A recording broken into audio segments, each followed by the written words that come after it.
Maya Patel adjusted her security cap one more time as she walked toward the main gate of Fort Harrison Military Base. It was 3:47 a.m., and the night shift was always quiet. Too quiet sometimes. She had been working as gate security for 8 months now, checking IDs, logging visitors, and making sure nobody entered without proper clearance.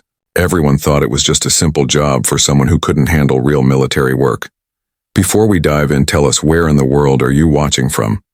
If you enjoy stories like this, make sure to hit that subscribe button, because tomorrow's episode is truly mind-blowing.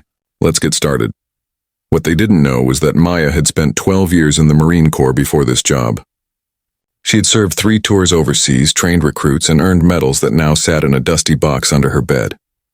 But after her husband died in a car accident 2 years ago, she needed something peaceful, something that wouldn't remind her of the chaos she had left behind. The other guards at the base treated her like she was just another civilian trying to make ends meet. They would crack jokes about her small frame, barely 5 feet 4 inches, and wonder how she got hired for security. Maya never corrected them. She preferred it that way. On this particular Tuesday morning, things started normally enough.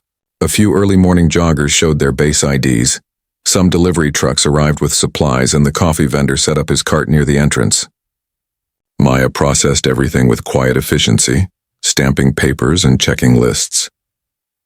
Around 6:15 a.m., a black SUV pulled up to the gate. 3 men in expensive suits stepped out, flashing government badges that Maya recognized as Department of Defense officials. The lead man, tall with graying hair, introduced himself as Director James Harrison. "We're here for an unannounced inspection of the weapons training facility," he said, handing Maya a folder of documents. "This is classified business." Maya took the paperwork and began her standard review. Something felt wrong immediately. The seals on the documents looked slightly off. The paper quality wasn't quite right, and one of the signatures had a date from next month. Her military training kicked in and she began asking questions. "Sir, could you provide secondary identification? These documents show some irregularities that I need to verify." Director Harrison's face darkened. "Young lady, do you know who you're talking to? We don't have time for games from gate security." Maya remained calm but firm. "I understand, sir, but protocol requires verification of all documents regardless of rank or position. It'll just take a few minutes." The second man, shorter and stockier, stepped forward aggressively. "Listen here, Rent-A-Cop. You're going to let us through right now, or you're going to find yourself unemployed." Maya's instincts screamed danger. Real DoD officials would never threaten a security guard for following protocol. She pressed the silent alarm button under her desk, then stood up slowly. "I'm going to need you gentlemen to step back while I make a verification call." That's when everything went wrong very quickly. The third man, who had been quiet until now, reached inside his jacket. Maya saw the gun before he could draw it completely. Years of combat training took over in an instant. She vaulted over the security desk, rolled to the left, and came up behind the weapons storage cabinet. The fake officials weren't expecting resistance from a simple gate guard. The tall one shouted orders while the armed man started shooting. Maya unlocked the weapons cabinet with her emergency key and grabbed the first rifle she found. It was a standard M16A4, the same weapon she had trained with countless times during her Marine years. What happened next became legendary at Fort Harrison.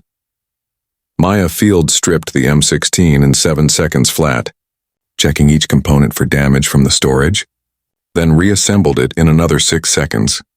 The muscle memory was so strong that she didn't even have to think about it. Her hands moved automatically, clicking each piece into place with practiced precision. The infiltrators had taken cover behind their SUV, still shooting toward the gatehouse. Maya chambered around and returned fire with surgical accuracy. She wasn't aiming to kill, just to disable their vehicle and keep them pinned until backup arrived. Her first shot took out the SUV's front tire. Her second shot shattered the side mirror. Her third shot punctured the radiator, sending steam pouring from under the hood. The fake officials realized they were dealing with someone far more dangerous than a simple security guard. "Who the hell is this woman?" the short man yelled as he tried to return fire. Maya's military training had taught her patience and strategy. She moved position after every 2 shots, using the gatehouse structure for cover.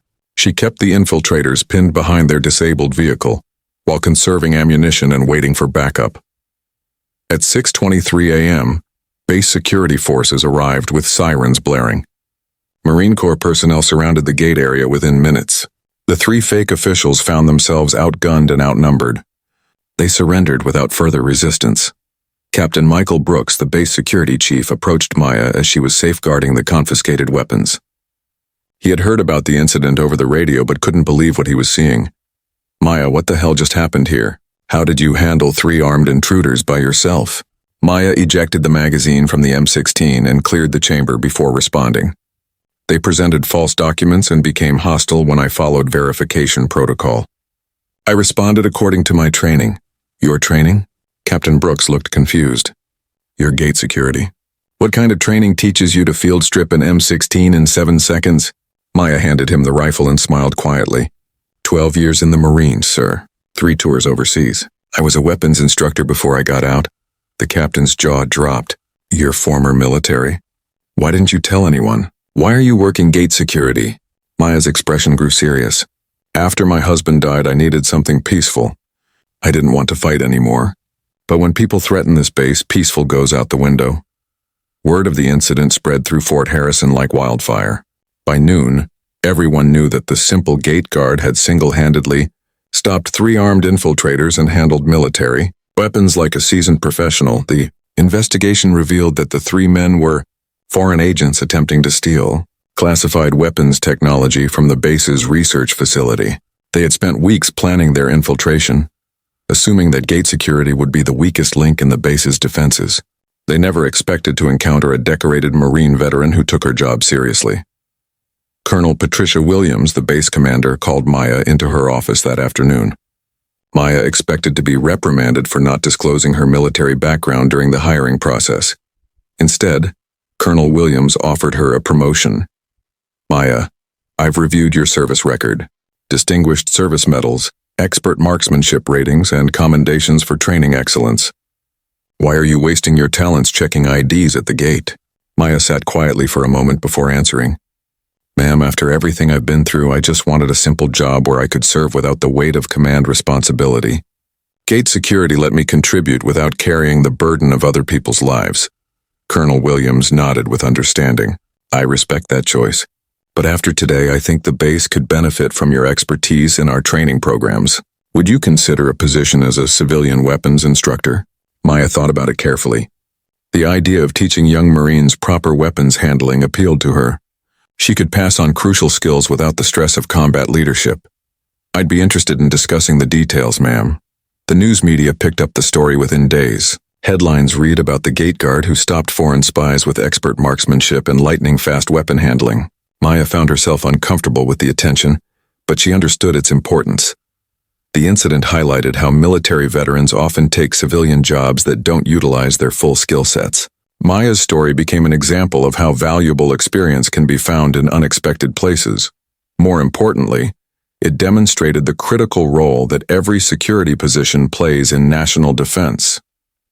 The 3 infiltrators had assumed that gate security would be easy to bypass or intimidate. They learned too late that Fort Harrison took security seriously at every level. Maya returned to work the next week to find flowers and thank you cards from base personnel. Fellow Marines who had previously ignored the quiet gate guard now stopped to chat and share stories.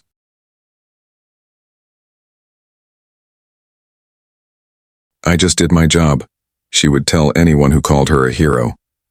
"Every person who works security has the same responsibility to protect what's inside these gates." Captain Brooks approached her during the afternoon shift with an unusual request. "Maya, we're hosting a delegation of international military observers next month. Would you be willing to demonstrate weapons handling techniques as part of their tour?" Maya considered the request carefully. Public demonstrations weren't her preference, but she understood the diplomatic value of showing American military expertise. "I'll do it if it helps the base, sir. But I'd prefer to keep it professional and educational rather than theatrical." The demonstration took place 3 weeks later. Maya stood before 40 military officers from 12 different countries. She had prepared several rifles and handguns for the presentation, each representing different aspects of American weapons technology. What impressed the observers wasn't just her speed in handling the weapons, but her detailed knowledge of maintenance, safety protocols, and training methodology. Maya explained how proper weapons care could extend service life and improve reliability under combat conditions. She field stripped and reassembled multiple weapons while explaining each step. The international officers asked technical questions that Maya answered with authority and precision. Several commented that they had never seen such thorough weapons expertise from a civilian instructor. After the demonstration, General Robert Nash, who was hosting the delegation, pulled Maya aside. "That was exceptional work, Maya. Have you considered returning to active duty? The Corps could use instructors with your level of expertise." Maya shook her head politely. "Thank you, sir, but I'm content with civilian service. I can contribute to military readiness without carrying the responsibilities of military rank." General Nash respected her decision, but made sure she knew the door remained open if she ever changed her mind. Maya's story continued to circulate through military circles for months afterward. She became known as proof that valuable skills and dedication could be found anywhere, even in positions that others might consider routine or unimportant. The 3 infiltrators were eventually prosecuted and sentenced to lengthy prison terms. The intelligence gathered from their capture helped prevent similar attempts at other military installations. Maya's attention to detail and refusal to be intimidated had protected not just Fort Harrison but potentially other bases as well. 6 months after the incident, Maya accepted the position as civilian weapons instructor. She kept her gate security job part-time, working mornings at the gate and afternoons in the training facility.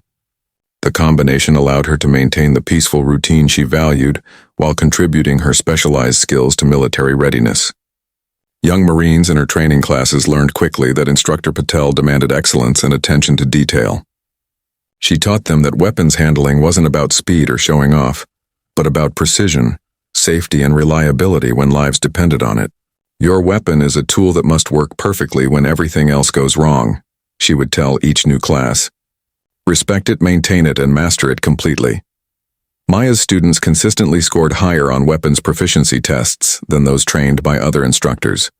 Word spread that the former gate guard had become one of the best weapons teachers on the base. One evening, as Maya was locking up the training facility, Captain Brooks approached with news. "Maya, I thought you should know. The Department of Defense is implementing new security protocols at all military installations. They're calling them the Harrison Protocols, named after this base." "What kind of protocols?" Maya asked. "Enhanced training for all security personnel, regardless of their background. Better document verification procedures, and mandatory disclosure of military experience for anyone in security positions." Maya nodded approvingly. "Those sound like smart changes. It's good that something positive came from the incident." Captain Brooks smiled. The protocols specifically mentioned that security personnel should never be underestimated based on their current position. "I think they had a certain gate guard in mind when they wrote that part." Maya felt a quiet satisfaction knowing that her experience might help protect other military installations. She had never sought recognition, but she was glad that lessons learned from the incident would benefit national security. As she walked toward her car in the parking lot, Maya reflected on how much her life had changed since that early morning confrontation. She had found a way to serve that honored both her military experience and her desire for a quieter life. The next morning, Maya returned to her gate security post at 5:30 a.m. She processed the usual early morning traffic with the same careful attention to detail that had saved the base months earlier. But now everyone who entered Fort Harrison knew that the small woman checking their IDs was someone special. Maya preferred it when people had underestimated her abilities, but she had learned that respect earned through competence was valuable too. She continued to do her job with quiet professionalism, knowing that every person who entered those gates did so under the protection of someone who took security very seriously. The M16 that Maya had used during the incident was retired from active service and mounted in the base museum, with a plaque describing the events of that Tuesday morning. Visitors could read about how proper training, attention to detail, and dedication to duty had protected American military assets from foreign infiltration. Maya rarely visited the museum display, but when she did, she would stand quietly for a few moments thinking about the importance of every person's role in national defense. From the newest recruit to the most senior officer, from active duty Marines to civilian contractors, everyone had a part to play in keeping the country safe. The story of the gate guard who field stripped an M16 in 7 seconds became more than just an exciting tale. It became a reminder that skill, dedication, and vigilance could be found anywhere, and that every position in military service deserved respect and attention. Maya Patel had wanted a simple, peaceful job after years of military service. Instead, she had found a way to serve that combined both peace and purpose, protecting others while maintaining her own sense of balance.